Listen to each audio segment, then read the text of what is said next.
अस्सलाम वालेकुम व्यूअर्स, उम्मीद है आप हैरिस से होंगे। और आज की वीडियो में हम एक ऑन चेन टूल, एक इंडिकेटर डिस्कस करने जा रहे हैं जो कि बहुत ही इंपॉर्टेंट है। और अगर आपको जो है वो इसमें इंटरेस्ट ना हो या आपको क्रिप्टो करेंसी में इंटरेस्ट नहीं है तो आप ये वीडियो यहीं पर स्किप कर दें। लेकिन अगर आपको इंटरेस्ट है और आप सीखना चाहते हैं तो ये वीडियो आपने कंप्लीट लाजमी देखनी है और इसको फॉरवर्ड भी नहीं करना ताकि आपको मुकम्मल तौर पर इस चार्ट की समझ आ सके।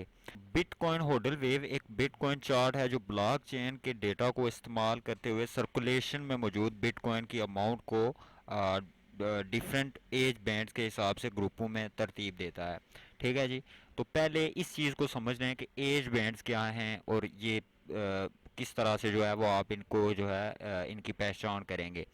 सबसे पहले आपके सामने ये चार्ट है, इस पर डिफरेंट कलर्स हैं, इसमें कुछ लकीरें खींची हुई हैं। ठीक है। उसके नीचे अगर आप यहाँ पर देखें तो यहाँ पर डिफरेंट कलर के सामने जो है वो आपको एक पीरियड लिखा हुआ नजर आ रहा है। जैसे कि ये एक रेड कलर है, इसके सामने जो है वो 24 आवर आपको लिखा नजर आ रहा है। इससे मुराद ये है कि ऐसे होल्डर्स बिटकॉइन के जिन्होंने जो है वो पिछले 24 घंटों से बिटकॉइन को होल्ड किया हुआ है। ठीक है। इस तरह से आप आगे चले जाएं तो 1 डे से 1 वीक के दरमियान का टाइम पीरियड लिखा हुआ है, तो इसका मतलब है कि जिन्होंने एक वीक से जो है वो बिटकॉइन को होल्ड किया हुआ है। ठीक है। अब इनको जो है कलर्स के ज़रिए यहाँ पर जो है मुख्तलिफ बैंड्स तरतीब दिए गए हैं इनके जो एज ग्रुप्स हैं उनके लिहाज से। ठीक है। मतलब एज ग्रुप इस लिहाज से कि जितने टाइम से जो है वो किसी भी बंदे ने या किसी भी जो पार्टिसिपेंट है इस मार्केट में उसने जो है वो इतने टाइम पीरियड, जितने भी टाइम पीरियड से बिटकॉइन को होल्ड किया हुआ है उसके हिसाब से उसको एक एज बैंड में रखा गया है। ठीक है। तो ये एज बैंड जो है वो आपको इसके जो कलर्स हैं वो नज़र आएंगे और उस कलर्स के हिसाब से जो है वो आपको शनाख्त करनी है कि फॉर एग्जांपल यहाँ पर अगर 24 आवर का टाइम फ्रेम में जो है वो एक रेड कलर है तो ये जो नीचे आपको लाइन नज़र आ रही है ये वो होल्डर शो कर रही है जो पिछले 24 घंटों से जिन्होंने जो है बिटकॉइन को होल्ड किया हुआ है। तो आपने इनको कलर्स के हिसाब से जो एज बैंड्स हैं इनको कलर्स के हिसाब से डिफ्रेंशिएट करना है। और ये जो लकीरें हैं, जो ये कलर्स हैं, ये यहाँ पर अगर आप देखें तो यहाँ पर जो है वो काफ़ी बड़े हैं, मतलब इनका जो साइज़ है इन बैंड्स का वो बड़ा है। तो जहाँ पर जो साइज़ है उसका बढ़ जाता है, इससे मुराद ये होती है कि जो होल्डर्स हैं उस खास टाइम पीरियड के वो बढ़ चुके हैं। ठीक है। लॉन्ग टर्म का जो जो बैंड है उसके साइज में इजाफा होता है, तो इसका मतलब है कि जो लॉन्ग टर्म होल्डर हैं वो इस वक्त बढ़ चुके हैं।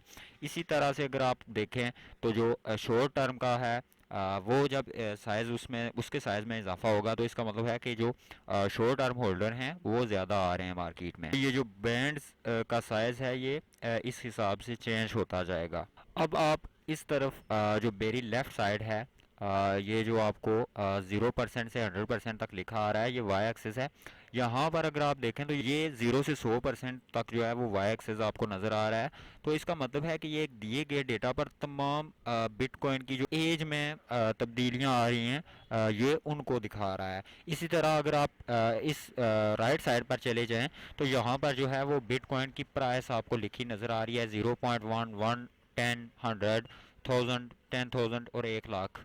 मतलब ये जो इसकी प्राइस है वो आपको नज़र आ रही है।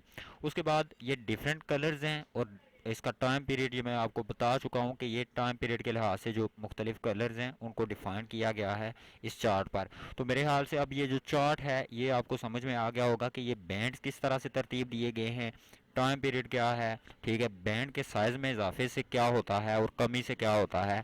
अगर इन चीज़ों की आपको समझ नहीं आई तो आप दोबारा भी पूछ सकते हैं, मैं दोबारा एक्सप्लेन कर दूंगा। लेकिन ये चार्ट बहुत ज़रूरी है, ये आपके समझने के लिए इंतहाई ज़रूरी है क्योंकि जैसे जैसे हम आगे चले जाते जाएंगे तो इस चीज़ की आपको जो है वो समझ आएगी कि आप इसको किस तरह से जो है अपने लिए बहुत फ़ायदेमंद साबित कर सकते हैं या बहुत बेहतरीन तरीके से यूज़ कर सकते हैं। क्योंकि इस विजुलाइजेशन से हमें पता चलता है कि मार्केट में मौजूद मुख्तलिफ पार्टिसिपेंट अपने बिटकॉइन के साथ क्या कर रहे हैं। मिसाल के तौर पर हम जब देखते हैं कि कम उम्र वाले कॉइन्स में जो है वो तेज़ी के साथ इजाफा हो रहा है तो ये इजाफा इस बात की निशानदेही करता है कि बहुत सारे पुराने यानी ज़्यादा एज वाले बिटकॉइंस जो हैं वो जो लॉन्ग टर्म होल्डर्स के कॉइन हैं वो उनको जो है वो फ़रोख्त किया जा रहा है। अब मुमकिन तौर पर मार्केट में आने वाले नए पार्टिसिपेंट उन्हें ख़रीद रहे हैं। ठीक है जी।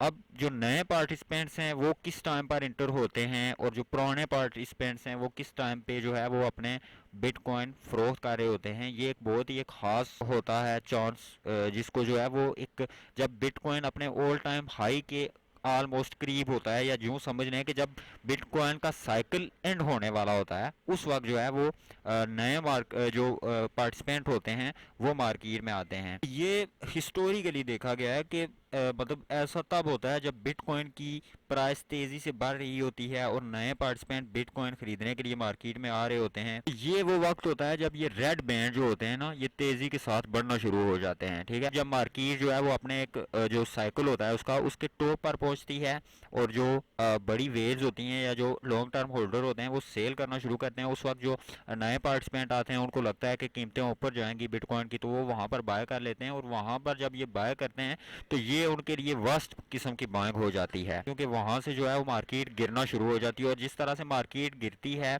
चूंकि जिस तरह से बिटकॉइन की प्राइस जो है वो ऊपर जाती है, उसी तरह से आहिस्ता आहिस्ता नीचे आती है, तो बहुत से लोग जो है वो उसको होल्ड करने की कोशिश करते हैं कि हम जो है वो हो सकता है दोबारा अटेम्प्ट करें और यहाँ पर जो है हम हमें एक मौका मिले और हम सेल कर दें, लेकिन वो मौका उनको उसके बाद नहीं मिल पाता, क्योंकि बिटकॉइन अपना ऑल टाइम हाई बना के दोबारा नीचे आना शुरू हो जाता है।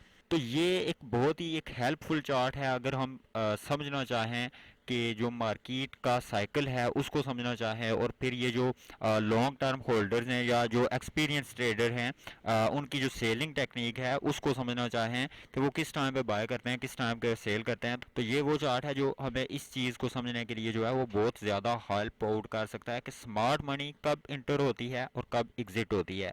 तो आप भी अगर स्मार्ट मनी के साथ जो है वो इंटर होना चाहते हैं और एग्जिट करना चाहते हैं, तो इस चार्ट को जो है वो आप लाजमी फॉलो करें। और स्मार्ट मनी क्या होती है, ये जो एक्सपीरियंस ट्रेडर होते हैं, जो लॉन्ग टर्म होल्डर होते हैं, इसको स्मार्ट मनी कहते हैं। दूसरा, बिटकॉइन होल्डर वेव चार्ट हमारे लिए इस तरह भी बहुत ज़्यादा मुफीद हो सकता है, क्योंकि इससे हम अंदाज़ा लगा सकते हैं कि मार्केट में मौजूद जो बायर्स और सेलर्स हैं वो क्या कर रहे हैं। फिर इन ग्रुपों को जो है वो हम लॉन्ग टर्म और शॉर्ट टर्म होल्डर्स में जो है वो अलग अलग करके देख सकते हैं, जैसा कि आपके सामने है। यहाँ पर आप जो है वो 24 आवर यानी एक दिन से लेकर 10 साल तक के जो होल्डर्स हैं, उनको आप जो है वो छोटे छोटे बैंड्स जो हैं उनकी शक्ल में देख सकते हैं। इस तरह से जो है वो आप चार्ट को मज़ीद आसान बना सकते हैं। तो लॉन्ग टर्म होल्डर्स को अक्सर जो है वो स्मार्ट मनी कहा जाता है, क्योंकि वो बिटकॉइन की मार्केट में इस लिहाज से ज़्यादा एक्सपीरियंस होते हैं कि बिटकॉइन जो है वो कब खरीदना है और कब बेचना है। तो चार्ट पर मौजूद जो कलर्स हैं उनकी आप निशानदेही कर सकते हैं कि लॉन्ग टर्म के होल्डर्स कौन कौन से हैं। तो अगर हम देखें कि चार्ट पर जो है वो ब्लू, पर्पल या फिर जो ग्रीन कलर के बैंड्स हैं उनका साइज जो है वो कम हो रहा है, तो हम अंदाज़ा लगा सकते हैं कि लॉन्ग टर्म या फिर जो स्मार्ट मनी वाले बड़े खिलाड़ी हैं, वो अपने बिटकॉइन को फ़रोख्त कर रहे हैं। तो जब वो फ़रोख्त कर रहे हैं तो इसका मतलब ये है कि जो साइकिल है वो अपने टॉप पर है, और यहाँ पर जो है वो हमें जो है बिटकॉइन सेल करना चाहिए, ना कि बाय करना चाहिए। तो यही वो टाइम पीरियड होता है जब जो नए लोग हैं वो आते हैं और फोमो का शिकार हो जाते हैं।